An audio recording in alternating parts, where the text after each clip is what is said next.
پیش خدمت ہے افسانہ نمی دانم کے۔ شہر کے اس علاقے میں آنے سے وہ گریز کرتا تھا۔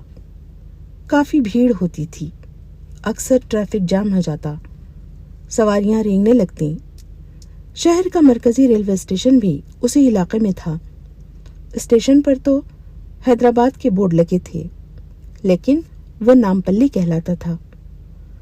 اکثر باہر سے آنے والے کنفیوز ہو جاتے۔ ایک بار ابا کے دوست نے تمسخرانہ انداز میں پوچھا، یہ کیا نام ہوا نامپلی؟ یہ نام ہماری ملی جلی تہذیب کی علامت ہے، ابا نے سنجیدگی سے ایک ایک لفظ پر زور دے کر کہا تھا۔ عبداللہ قطب شاہ کے دیوان سلطنت رضا قلی کا خطاب نیک نام خاں تھا۔ یہ علاقہ ان کی جاگیر تھا۔ عوام نے ان کے خطاب سے نام لیا اور تیلگو کا لفظ پلی جوڑ دیا، نامپلی۔ شہر میں ایسے کئی محلے ہیں۔ تاریخی شہروں کا اپنا ایک الگ کردار ہوتا ہے۔ ابا کے دوست کھسیانے ہو گئے تھے۔ انہوں نے سوچا بھی نہ ہوگا کہ ابا اتنا سنجیدہ ہو جائیں گے۔ سرکار چاہے کسی نام کے بورڈ لگا دے، عوامی نام نہیں بدلتے۔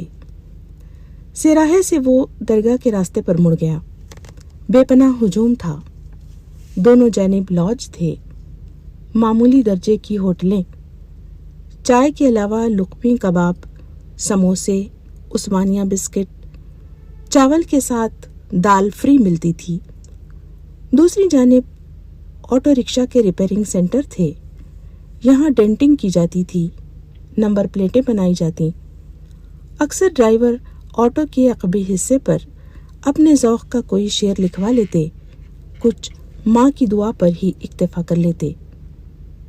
اندرونی حصے میں دونوں جانب اداکاروں اور اداکاراؤں کی تصویریں لگوائی جاتی۔ وہ اسکوٹر سے اتر گیا اور اسکوٹر کا ہینڈل تھامے پیدل چلنے لگا۔ سامنے درگاہ کا باب الداخلہ تھا۔ اس نے اسکوٹر حفاظت میں رکھوا دیا۔ ایک ہجوم تھا، جمعرات کا دن تھا۔ درگاہ کے احاطے میں قدم رکھتے ہی وہاں بیٹھے فقیر آوازیں لگانے لگے، جوتا یہاں چھوڑ کے جاؤ صاحب۔ اس نے جوتے بھی رکھوا دیے، فرش پر ننگے پیر چلنے لگا۔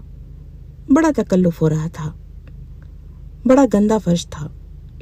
اس کی نفاست پسند طبیعت پر بہت بار گزر رہا تھا۔ آگے بڑھتے ہی ایک شور بلند ہوا، صاحب پھول چاہیے؟ ہر دکاندار اسے اپنی طرف بلا رہا تھا۔ وہ گھبرا گیا۔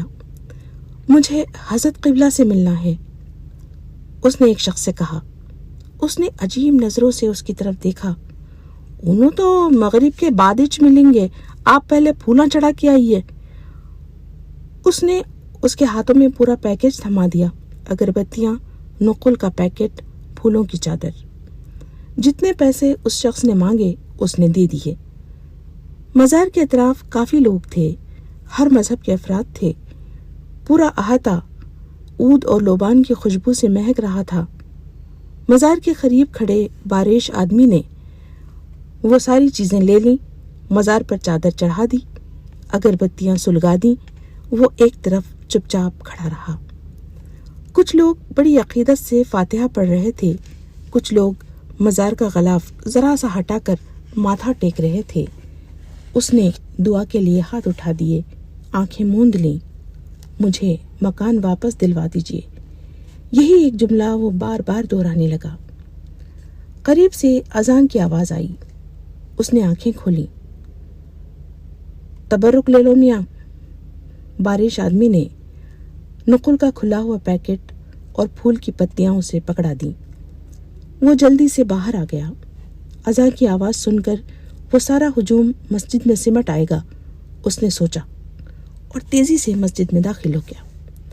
ادھر ادھر سے کچھ لوگ آ گئے، 3-4 صفیں بنی۔ مزار کے اطراف بے پناہ ہجوم تھا۔ خود اس نے کتنے عرصے بعد باجماعت نماز پڑھی تھی، اسے یاد بھی نہیں تھا۔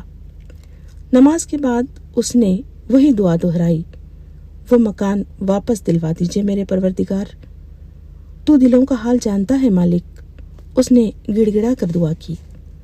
جب مسجد سے سب نکل گئے تو اس نے ایک شخص سے پوچھا، حضرت قبلہ کہاں ہیں؟ اس نے ایک طرف اشارہ کیا۔ ایک اونچا چبوترا تھا، وہاں کچھ فقیر دائرہ بنائے بیٹھے تھے، چلم کے کش لگا رہے تھے۔ انہی میں حضرت قبلہ بھی تھے۔ نورانی چہرہ، نیم وا آنکھیں، لمبی داڑھی، کندھوں تک بالوں کی لٹیں پھیلی ہوئی تھیں۔ وہ قریب سے انہیں دیکھنے لگا۔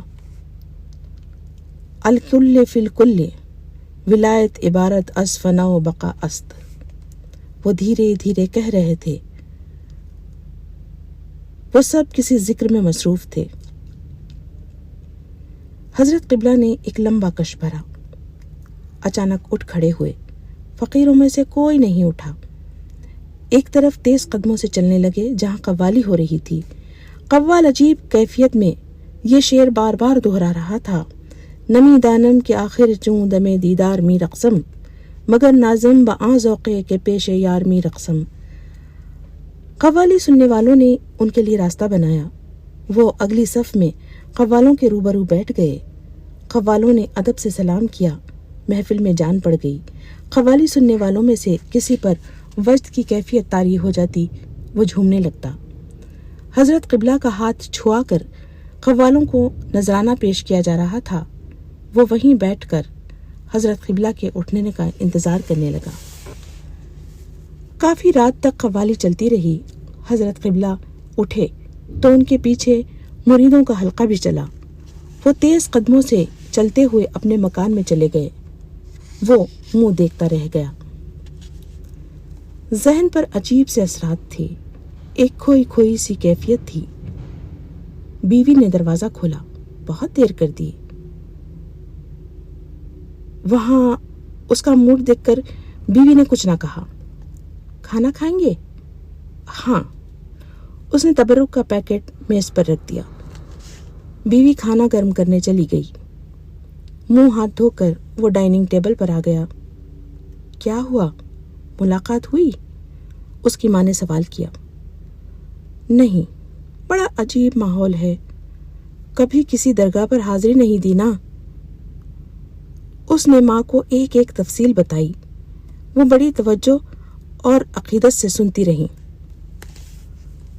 اس طرح سے ان سے ملنا تو مشکل ہے، تم ان کے خاص مریدوں کے ذریعے پہنچو، امی نے مشورہ دیا۔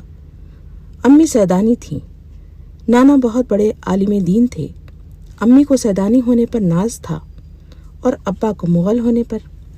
اونچا قد، اونچی آواز، نسبتاً بھدی ناک، شخصیت میں ایک دبدبا تھا۔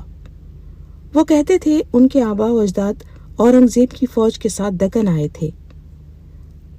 امی کے چہرے پر ایک نرمی تھی، لیکن نہ تو ان کا قد بہت اونچا تھا اور نہ آواز بھاری۔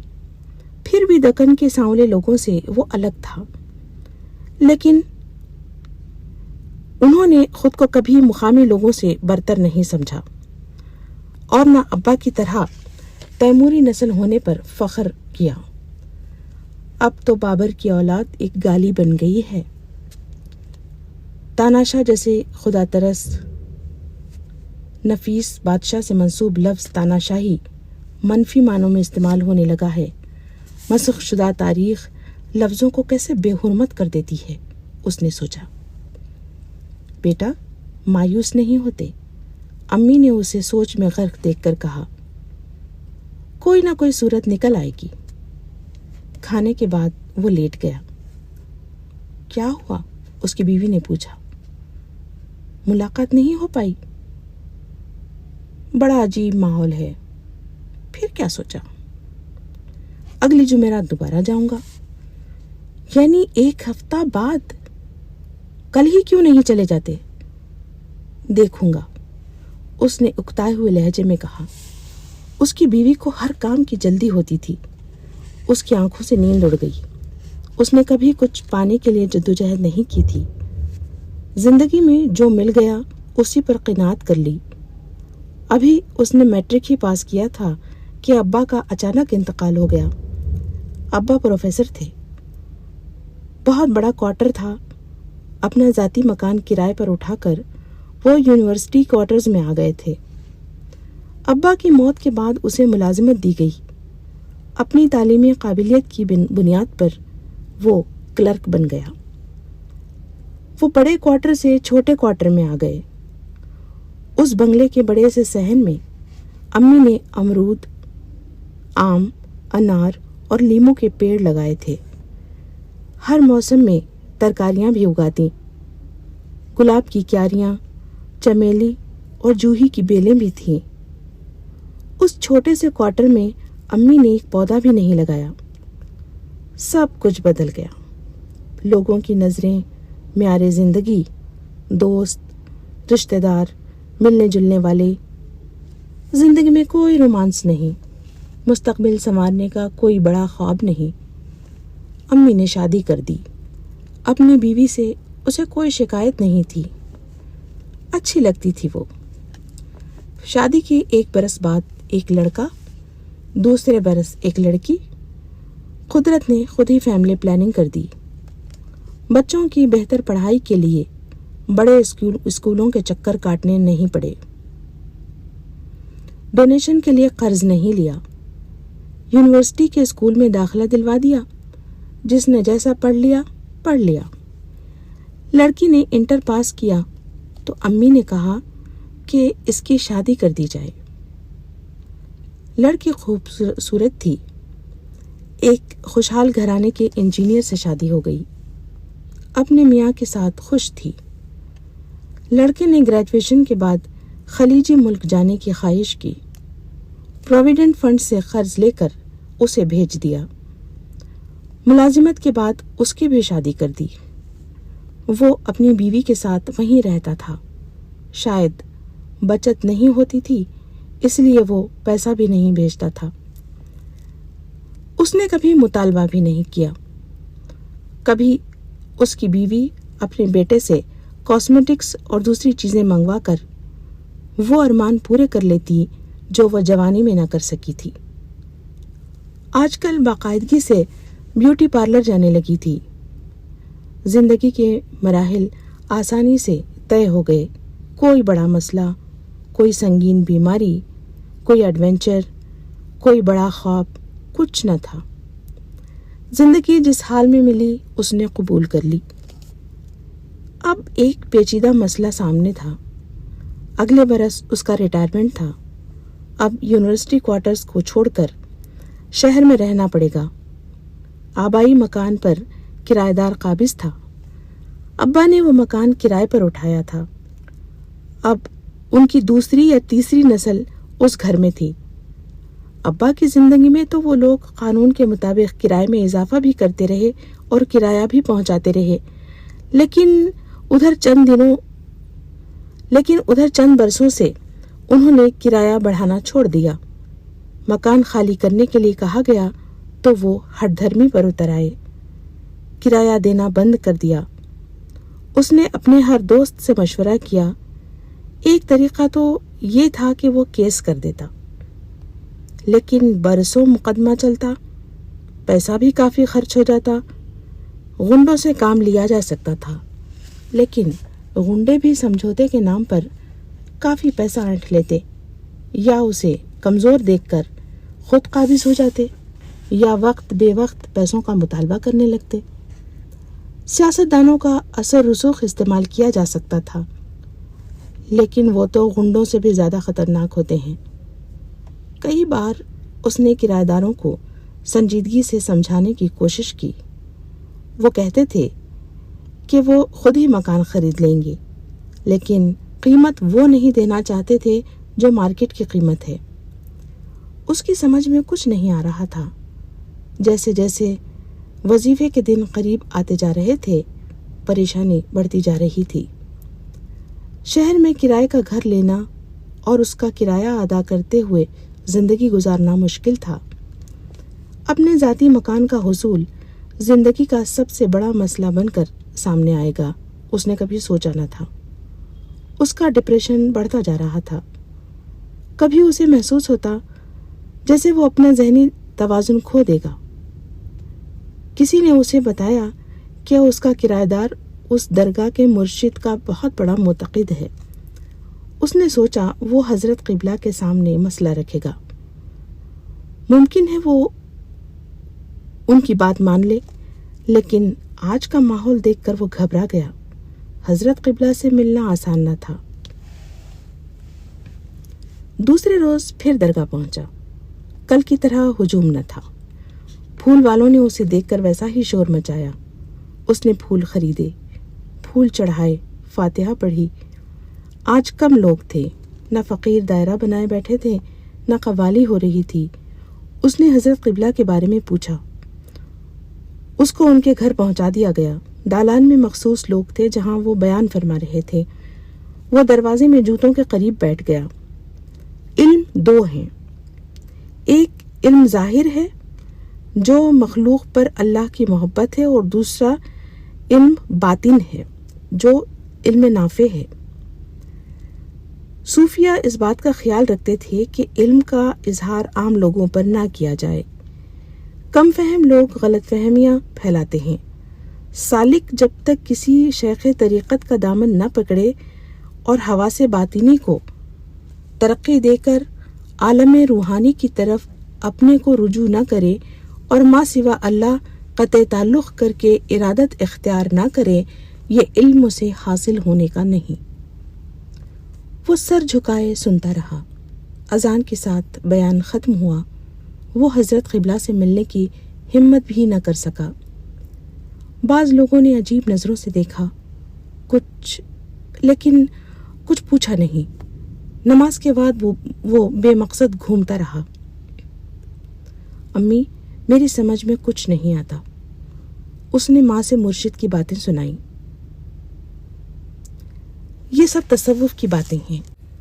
ہمارے ابا کہتے تھے تصوف میں عیسائیوں کی رہبانیت، ایرانیوں اور مجوسیوں کے افکار، زرتشت کی تعلیمات، ویدانت کا فلسفہ سب ایک دھارے میں شامل ہو گئے ہیں۔ وہ امی کو حیرت سے دیکھنے لگا۔ امی نے باضابطہ تعلیم حاصل نہیں کی تھی، لیکن نانا کی چہیتی بیٹی تھیں، اس طرح کی بہت سی باتیں یاد تھیں۔ انہوں نے اپنی بات کا سلسلہ جاری رکھتے ہوئے کہا، ایک روز حضرت نظام الدین اولیاء اپنی خانقاہ کی چھت پر کھڑے تھے۔ نیچے دیکھا کہ کچھ ہندو اپنے خاص قاعدے سے بتوں کی پوجا کر رہے ہیں۔ انہوں نے اس پر بغیر کسی ناگواری کا اظہار فرمائے یہ مصرع پڑھا، ہر قوم میں راست راہے دینے و قبلہ گاہے۔ امیر خسرو نے سنتے ہی کہا، من قبلہ راست کردم برطرف کج گلا ہے۔ امی، کیا میں بیعت کر لوں؟ تمہیں یہ خیال کیوں آیا؟ وہ تو کہتے ہیں سالک جب تک کسی شیخ طریقت کا دامن نہ پکڑے علم حاصل ہونے والا نہیں۔ تم علم حاصل کرنا چاہتے ہو؟ وہ باتیں اچھی تو لگتی ہیں، سوچ سمجھ کر فیصلہ کرنا۔ کافی رات تک وہ جاگتا رہا۔ اس نے عجیب سا خواب دیکھا۔ طوفانی بارش ہو رہی ہے، چاروں طرف اندھیرا ہے۔ طوفانی ہواؤں اور تیز بارش میں ایک خیمہ روشن ہے۔ دونوں بزرگ چراغ کی روشنی میں تلاوت کر رہے ہیں۔ اس کے جسم پر بادشاہ کا لباس ہے۔ وہ بزرگوں سے کہہ رہا ہے، آپ جیسی برگزیدہ ہستیاں موجود ہوں اور مقصد میں کامیابی نہ ہو، تعجب ہے۔ وہ بزرگوں سے اصرار کر رہا ہے، وہ انکار کر رہے ہیں۔ ان بزرگوں نے کہا کہ وہ ایک ٹھیکری لے آئے، وہ کچھ لکھ کر دیں گے۔ وہ سارے میدان میں ٹھیکری ڈھونڈ رہا ہے، لیکن ٹھیکری نہیں ملتی۔ اچانک زور سے بجلی چمکی، وہ گھبرا کے اٹھ بیٹھا۔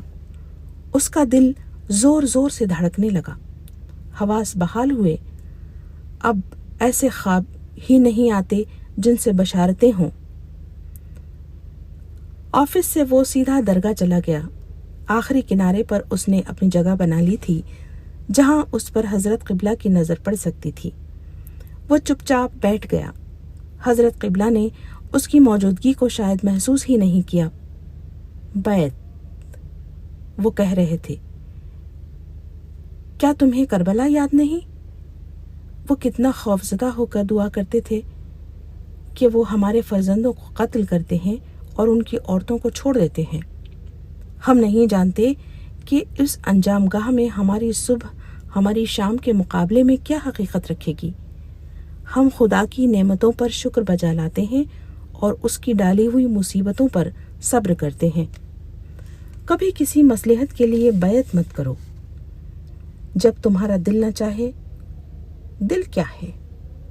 انہوں نے کہا تھا، میرا دل ہر صورت اجاگر ہے، ہرنیوں کی چراگاہ ہے، راہبوں کی پناہ گاہ، بتوں کا دیول زائرین کے لیے کعبہ ہے، توریت کی تعلیم ہے، قرآن کی آیات ہے۔ وہ کشمکش میں پڑ گیا، کہیں اس کی طرف تو اشارہ نہیں، کہیں وہ بیعت کے لیے منع تو نہیں کر رہے ہیں۔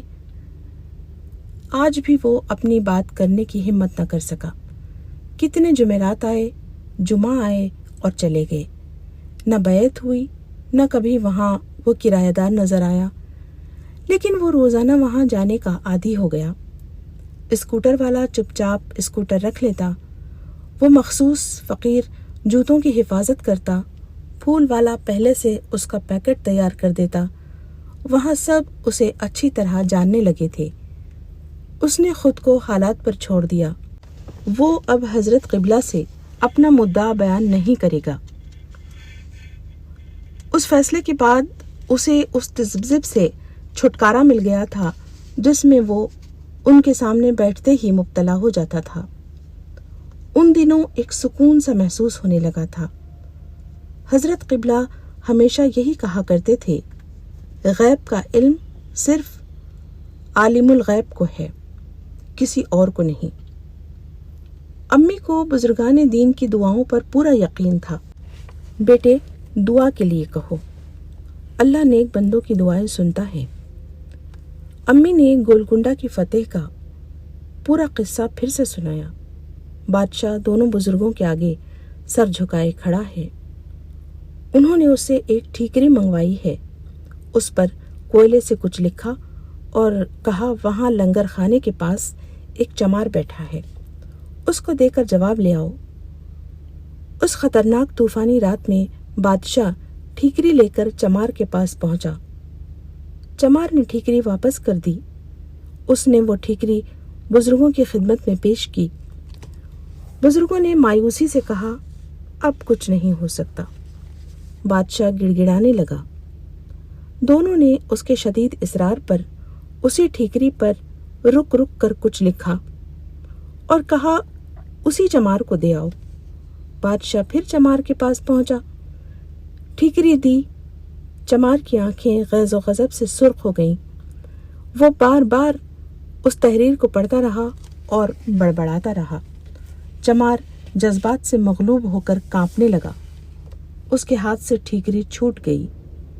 اس نے دامن جھاڑا اور اٹھ کھڑا ہوا۔ وہ کہہ رہا تھا، جب مشیت ایزدی یہی ہے تو میں کیا کر سکتا ہوں؟ 50 برس اس قلعے کے دامن میں گوشہ نشین رہا، آخر جیتے جی یہاں سے اٹھنا پڑا۔ پھر وہ بادشاہ کی طرف دیکھتے ہوئے بولا، جاؤ ان سے کہہ دو کہ وہ چلا گیا۔ وہ چمار نہیں، اس زمانے کے قطب تھے جو ابو الحسن تاناشاہ کی سلطنت کی حفاظت کر رہے تھے۔ ان کے جانے کے بعد قلعہ فتح ہو گیا۔ ابا ان باتوں کو نہیں مانتے تھے۔ اسے یاد آیا، وہ کہتے تھے دراصل قطب شاہی جنرل عبداللہ خان پنی نے غداری کی تھی اور قلعے کا دروازہ کھلا چھوڑ دیا تھا۔ ایسے موقع پر امی مسکرا کر کہتی، روحانی معاملات مورخین کی دسترس میں نہیں ہوتے، اجتماعی لاشعور کا حصہ بن جاتے ہیں۔ بات سچ بھی تھی۔ صدیاں گزر جانے کے بعد بھی یہ قصہ زندہ تھا۔ آج بھی یہ درگاہ اقتدار کے خواہش مندوں کی آماجگاہ بنی ہوئی تھی۔ بڑے بڑے منسٹر یہاں حاضری دیتے تھے۔ ایک روز وہ رات دیر گئے گھر لوٹا تو اس کی بیوی جاگ رہی تھی۔ کمپیوٹر کے سامنے بیٹھی شاید لڑکے سے انٹرنیٹ پر بات کر رہی تھی۔ کمپیوٹر کے اسکرین سے نکلتی رنگین شعاؤں کا عکس اس کے چہرے، گردن اور گریبان سے جھانکتے سینے پر پڑ رہا تھا۔ اس کی بیوی اسے خوبصورت لگی۔ بعض عورتیں ایک عمر کو پہنچنے کے بعد بہت خوبصورت لگتی ہیں۔ اس کی بیوی بھی اب پہلے سے زیادہ خوبصورت نظر آتی تھی۔ کئی افراد خاندان نے اس کا اظہار بھی کیا تھا۔ اسے خود بھی اس کا شدید احساس تھا۔ کتنے دن ہو گئے اس نے اپنی بیوی کی طرف نظر بھر کے نہیں دیکھا تھا۔ کیا ہوا، بہت دیر کر دی؟ بیوی نے پوچھا۔ ہاں، یوں ہی بیٹھ گیا تھا۔ کب تک یہ سلسلہ چلتا رہے گا؟ پتہ نہیں، تقدیر میں ہوگا تو وہ مکان واپس مل جائے گا۔ پھر روزانہ کیوں چکر کاٹ رہے ہو؟ گھر میں ہی بیٹھے بیٹھے تقدیر بدلنے کا انتظار کیوں نہیں کرتے؟ بیوی نے تلخی سے کہا۔ اس کے جی میں آیا کہ کوئی سخت جواب دے، لیکن امی کی بات یاد آ گئی۔ بیٹا، حضرت علی کے پاس ایک شخص حاضر ہوا۔ اس کے ہاتھ میں روٹی تھی۔ اس نے پوچھا، اس روٹی کا کھانا اس کی تقدیر میں ہے یا نہیں؟ حضرت علی نے جواب دیا، اگر وہ کھائے گا تو اس کی تقدیر میں ہے، ورنہ نہیں۔ وہ چپ ہو گیا۔ بیوی نے طنزیہ انداز میں مسکرا کر اس کی طرف دیکھا۔ تھوڑی دیر پہلے اس کا دل چاہتا تھا کہ بیوی کی گود میں سر رکھ کر اپنا جی ہلکا کرے۔ سارے جذبات ہوا ہو گئے۔ وہ عجیب سی کشمکش میں تھا۔ مکان کا حصول، دنیا کے لیے بھاگ دوڑ، سب کچھ حقیر سا لگ رہا تھا۔ دنیا کی بے ثباتی کا احساس بڑھتا جا رہا تھا۔ اسے صرف حضرت قبلہ کے یہاں سکون ملتا تھا۔ کہیں کسی کام میں دل نہیں لگتا تھا۔ شام ہوتے ہی ایک انجانی طاقت اسے وہاں کھینچ لاتی۔ ان کی باتیں ذہن میں گونجا کرتی۔ جس طرح عالم محسوسات یعنی عالم جسم کے لیے دل کی طرف جو ہوا سے خمسہ کے 5 دروازے ہیں، اسی طرح عالم ملکوت یا عالم روحانی کی طرف بھی دل کا ایک دروازہ ہے۔ حضرت قبلہ کی شخصیت اس دروازے پر دستک دے رہی تھی۔ ترک کرو، ترک دنیا، ترک ذات، ترک عقبہ، ترک ترک، ترک علائق، ترک آرزو اور سب سے آخر میں شے کا ترک۔ حضرت قبلہ کی باتیں کچھ کچھ اس کی سمجھ میں آنے لگی تھیں۔ اس نے بیوی کی طرف عجیب نظروں سے دیکھا اور کروٹ بدل کر سو گیا۔ اس نے فیصلہ کر لیا کہ اپنی بیوی کو بیٹے کے پاس بھیج دے گا اور کسی چھوٹے سے مکان میں اپنی ماں کے ساتھ رہ لے گا۔ گھر ملے یا نہ ملے، وہ حضرت قبلہ سے بیعت کر کے ساری زندگی ان کی خدمت میں گزار دے گا۔ وہ اپنے آپ سے بے خبر رہنے لگا۔ چہرے پر اچھی خاصی داڑھی نکل آئی تھی، بال بھی بڑھ گئے تھے۔ سہولت کی خاطر وہ ڈھیلا ڈھالا لباس پہننے لگا تھا۔ درگاہ میں سب اسے جاننے لگے تھے۔ کبھی وہ فقیروں کے حلقے میں بیٹھ کر چلم کے کش لگا لیتا، کبھی قوالی ختم ہونے تک بیٹھا رہتا۔